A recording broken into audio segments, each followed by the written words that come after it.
జనం చాలా ఇబ్బందులు పడుతున్నారు. ఇలాంటి పరిస్థితుల్లో ముఖ్యమంత్రి గారు ఉన్న ఎమ్మెల్యేలని అదే మినిస్టర్స్ని అధికారులని అందరినీ కూడా ఒక టీమ్గా తయారు చేసి అన్ని చోట్ల కూడా ఎక్కడ ఆహారానికి కొరత లేదు, ఎక్కడ మంచినీరు కొరత లేదు, అన్ని చోట్ల మునిగిపోయినాయి. ఉండడానికి ఇబ్బందిగా ఉన్న పరిస్థితులు ఈ 62 డివిజన్ నేను ఇన్ఛార్జిగా పనిచేస్తున్నాను.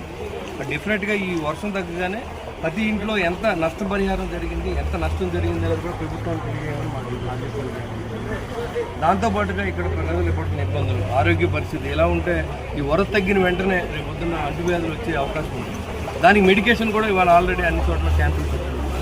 నేను అంతా 62 డివిజన్ అంతా కూడా తిరిగాను, ట్రాక్టర్లు తిరిగాను, నడిచి తిరిగాను. నీళ్ళు చాలా వీధుల్లో అయితే ఇంట్లో ఉన్న సామాన్లు పట్టుకొచ్చినట్లు అవి మెకనైజ్డ్గా క్లీన్ చేయగలిగిన మనుషులు క్లీన్ చేయని పరిస్థితి.